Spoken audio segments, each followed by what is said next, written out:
సంపూర్ణ కార్తీక పురాణం 30/30వ అధ్యాయం. సూత ప్రోక్తమైన విషయాలను వినిన ఋషులు, ఓ మునిరాజా, రావిచెట్టు ఎందువలన అంటరానిదయ్యింది? అయినప్పటికీ శనివారం నాడు మాత్రం ఎందుకు పూజనీయతను పొందింది అని ప్రశ్నించగా సూతర్షి వారిని సమాధానపరచసాగాడు. రావిచెట్టు దరిద్రదేవత. పూర్వం క్షీరసాగర మథనంలో లభించిన అనేక వస్తువులలో లక్ష్మిని, కౌస్తుభాన్ని శ్రీహరికి సమర్పించి తక్కిన సంపదనంతా దేవతలు తీసుకున్నారు. శ్రీహరి శ్రీదేవిని పెండ్లి చేసుకోదలచాడు. కాని శ్రీదేవి, ఓ నారాయణా, నాకన్నా పెద్దది నా అక్కయ్య ఉన్నది. ఆ జ్యేష్ఠకు పెండ్లిగాకుండా కనిష్టనైన నేను కళ్యాణమాడటం పాడిగాదు గనుక ముందామె మౌనుకే సంకల్పించమని కోరింది. ధర్మబద్ధమైన రమ మాటలనంగీకరించి విష్ణువు ఉద్దాలకుడనే మునికి జ్యేష్ఠాదేవిని సమర్పించాడు. స్థూలవదన, అశుభ్రరదన, అరుణనేత్రి, కహినగాత్రి, బిరుసు శిరోజాలు గలిగిన జ్యేష్ఠాదేవిని ఉద్దాలకుడు తన ఆశ్రమానికి తెచ్చుకున్నాడు. నిరంతర హోమధూమ సుగంధాలతోనూ వేదనాదాలతోనూ నిండిన ఆశ్రమాన్ని చూసి పెద్దమ్మ దోహకిస్తూ, ఓ ఉద్దాలకా, నాకీ చోటు సరిపడదు. వేదాలు ధ్వనించేది, అతిథిపూజా సత్కారాలు జరిగేవి, యజ్ఞయాగాదులు నిర్వహించబడేవి అయిన స్థలాలలో నేను నివసించను. అన్యోన్యానురాగం గల భార్యభర్తలు ఉన్న చోటగాని, పితృదేవతలు పూజింపబడే చోటగాని, ఉద్యోగస్థుడు, నీతివేత్త, ధర్మిష్ఠుడు, ప్రేమగా మాటలాడేవాడు, గురుపూజా దురంధరుడు ఉండే స్థలాలలోగాని నేను ఉండను. ఏ ఇంటిలో అయితే రాత్రింబవళ్లు ఆలుమగలు దెబ్బలాడుకుంటూ ఉంటారో, ఏ ఇంట్లో అతిథులు నిరాశతో ఉసురుమంటారో, ఎక్కడైతే వృద్ధులకు, మిత్రులకు, సజ్జనులకు అవమానాలు జరుగుతుంటాయో, ఎక్కడైతే దురాచారాలు, పరద్రవ్య, పరభార్యాపహరణశీలురైన వారుంటారో, అలాంటి చోటులోనైతేనే నేను ఉంటాను. కళ్ళు తాగేవాళ్లు, గోహత్యలు చేసేవాళ్లు, బ్రహ్మహత్యాది పాతక పురుషులు ఎక్కడ ఉంటారో నేనెక్కడ ఉండటానికే ఇష్టపడతాను అంది. ఆమె మాటలకు వేదవిదుడైన ఆ ఉద్దాలకుడు కించిత్తు నొచ్చుకున్నవాడై, ఓ జ్యేష్ఠా, నీవు కోరినట్లుగా నీకు తగిన నివాసస్థానాన్ని అన్వేషించి వస్తాను. అంతవరకు నువ్వీ రావిచెట్టు మొదట్లోనే కదలకుండా కూర్చోమని చెప్పి బయలుదేరి వెళ్లాడు. భర్తాజ్ఞ ప్రకారం జ్యేష్ఠాదేవి రావిచెట్టు మొదలులోనే అలాగే ఉండిపోయింది. ఎన్నాళ్లకీ ఉద్దాలకుడు రాకపోవడంతో పతివిరహాన్ని భరించలేని పెద్దమ్మ పెద్దపెట్టున దోహకించసాగింది. ఆమె రోదనలు వైకుంఠంలో ఉన్న లక్ష్మీనారాయణుల చెవులలో పడ్డాయి. వెంటనే లక్ష్మి తన అప్పగారిని నూరడించవలసిందిగా విష్ణువును కోరింది.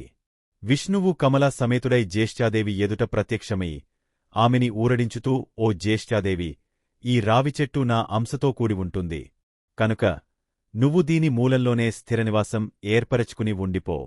ప్రతి ఏటా నిన్ను పూజించే గృహస్థులయందు లక్ష్మి నివసిస్తూ ఉంటుంది అని చెప్పాడు. ఆ నియమాలలోనే ప్రతి శనివారం రావిచెట్టు పూజనీయగాను అక్కడ జ్యేష్ఠాదేవిని షోడశోపచార విధిని అర్పించే స్త్రీలపట్ల శ్రీదేవి అమిత కరుణాకలితయై అనుగ్రహించేటట్లును ఏర్పరచాడు శ్రీహరి. ఓ ఋషులారా, సత్యభామకు శ్రీకృష్ణుడు చెప్పినట్లుగా నారదుని చేత పృథు చక్రవర్తికి చెప్పబడిన విధానంగా నేను మీకీ పద్మపురాణ అంతర్గత కార్తీక పురాణాన్ని వినిపించాను. ఎవరైతే ఈ కార్తీక మహాత్మ్యాన్ని చదువుతున్నారో, వింటున్నారో, వినిపిస్తున్నారో వారు సమస్త పాపాల నుండి విడివడి విష్ణు సాయుజ్యాన్ని పొందుతున్నారు అని సూతుడు చెప్పగా విని సంతసించిన ఋషులు అక్కడినుంచి బదరివన దర్శనాకాంక్షులై పయనమయ్యారు. పోలీస్వర్గమునకు, వైకుంఠమునకు పోవుట. ఆంధ్రదేశమున పవిత్ర కృష్ణానదీ తీరమున బాదర అను గ్రామముండెను. ఆ గ్రామములో నివసించుచున్న అన్ని వర్ణముల వారును అన్నిటనూ సంపన్నులైయుండిరి. పాడి పంటలు, భోగభాగ్యములు, సుఖశాంతులు మున్నగువానితో ఆ గ్రామము సంతోషపూర్ణమై యుండెను.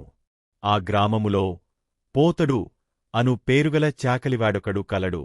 అతని భార్య మాలి క్రూర స్వభావురాలు, దయాదాక్షిణ్యములు లేనిదై గయ్యాళియని పేరు పడెను. వారికి 4 కుమారులు కలరు. ఆ దంపతులు తమ కుమారులు 4కిని తగిన సమయములయందు వివాహము చేసిరి. మొదటి 3 కోడళ్లను తమ అత్తగారివలెనే పొగరుబోతూ స్వభావము కలిగ చెడ్డపేరును తెచ్చుకొనిరి. అత్తగారితో సమానముగా గయ్యాళితనమును, చెడు స్వభావమును కలిగియుండిరి. 4వ కోడలు పోలి మృదు స్వభావురాలు, భర్తయందు ఆసక్తి కలిగియుండెను. ఊరివారి బట్టల మాలిన్యమును పోగొట్టి స్వచ్ఛతను కలిగించు.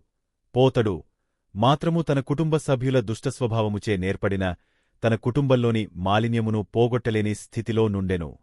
దీనికి తోడు వాని నిర్ధనత్వము కూడా వానిని బాధించుచుండెను.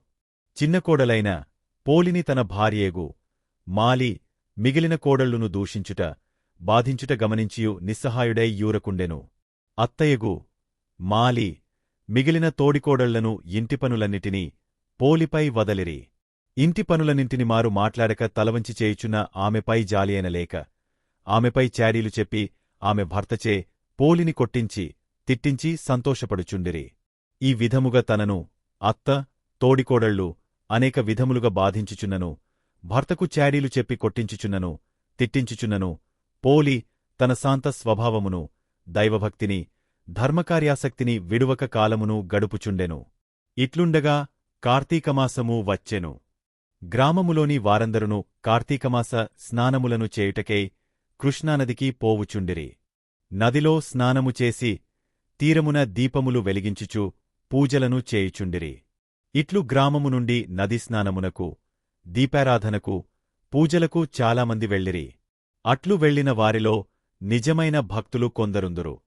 కొందరు తామును వారికివలే పూజ మున్నగువానిని చేసి పుణ్యమును సంపాదింపవలయునని తలచి నదీస్నానము మొదలగువానిని చేయుదురు.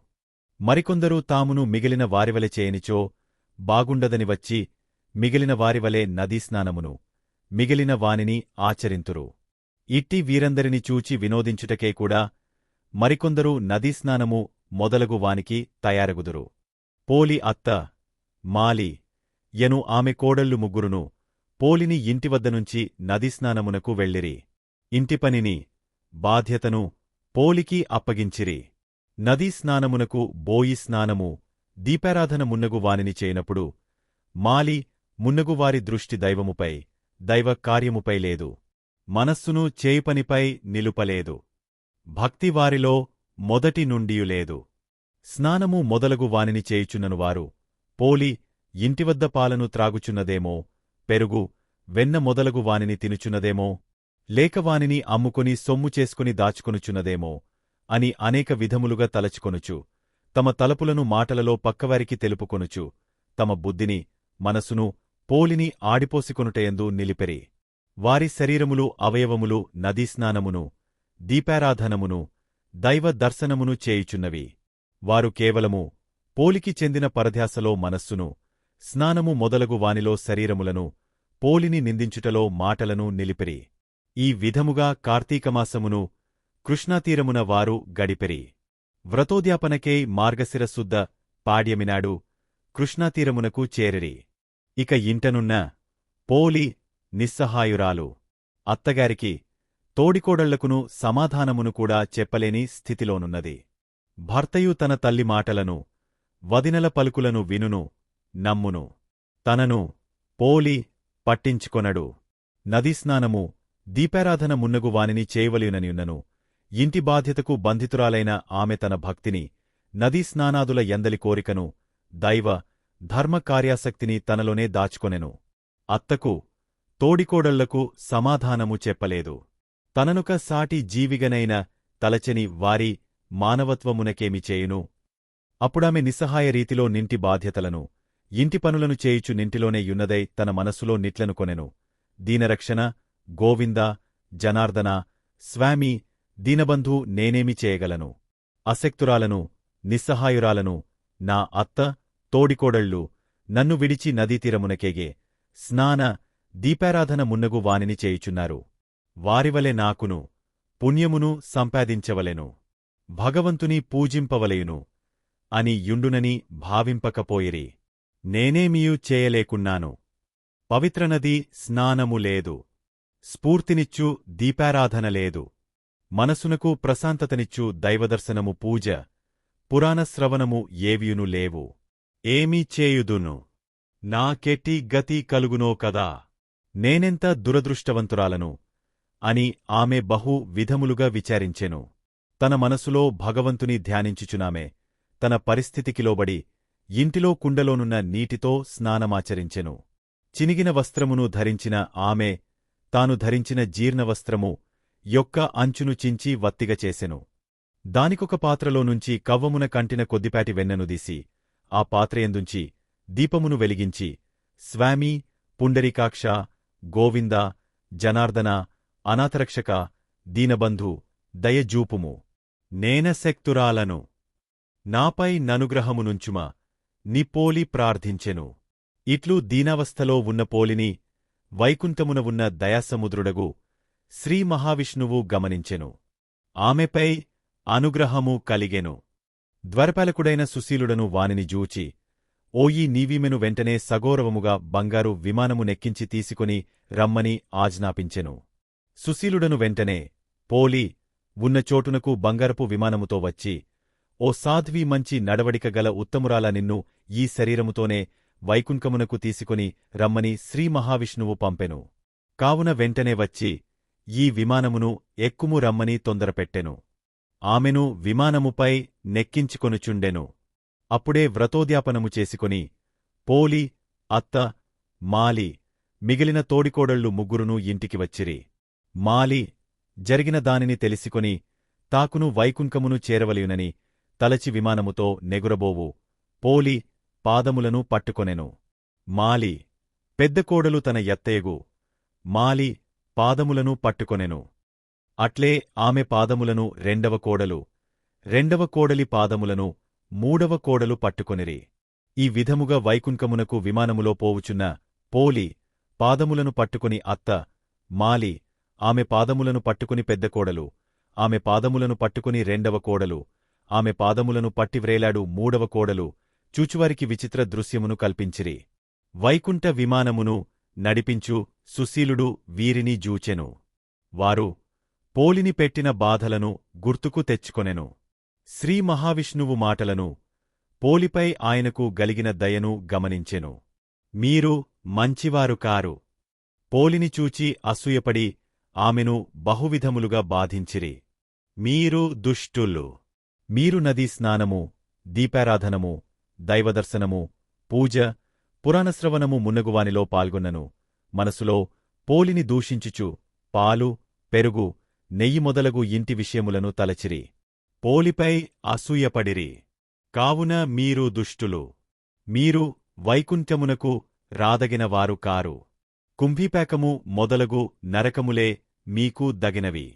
ఆటకుపొండని సుశీలుడు పలుకుచు చేతిలో ఉన్న కత్తితో మాలి చేతులను నరికెను. అప్పుడు మాలి, ఆమె కోడళ్ళు ముగ్గురునూ కిందపడిరి. సుశీలుడు మిక్కిలి ప్రేమాదరణలతోనూ మహావైభవముగా పోలిని వైకుంఠమునకు తీసుకొని పోయెను. ఈ విధముగా పోలి శ్రీ మహావిష్ణువు దయకు పాత్రురాలైనది. పోలి వృత్తాంతము వలన ఈ కింది విషయములు గమనింపదగి ఉన్నవి. భగవంతుని యందు నిర్మలమైన భక్తి ఉండవలెను. ఆ భక్తిలో తన్మయత్వము ఉండవలెను.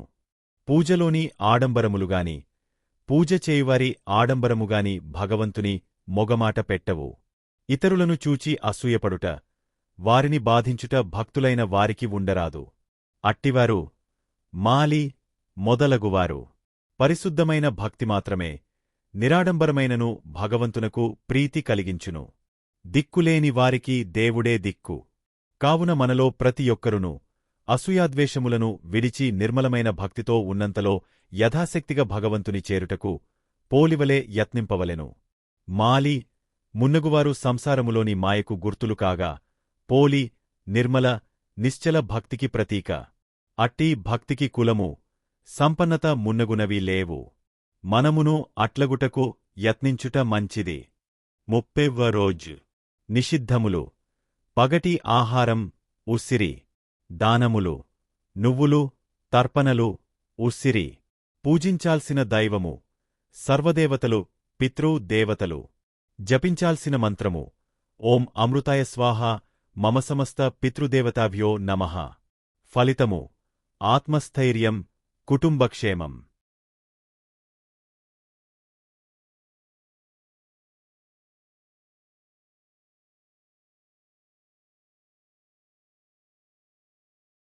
మా వీడియో మీకు నచ్చినట్టు అయితే లైక్ చేయండి, షేర్ చేయండి. ముఖ్యంగా సబ్స్క్రైబ్ చేసుకోవడం మరచిపోకండి. మీ సలహాలు సూచనలు ఏమైనా ఉంటే కామెంట్ చేయండి. సోషల్ మీడియాలో ఫాలో అవ్వండి.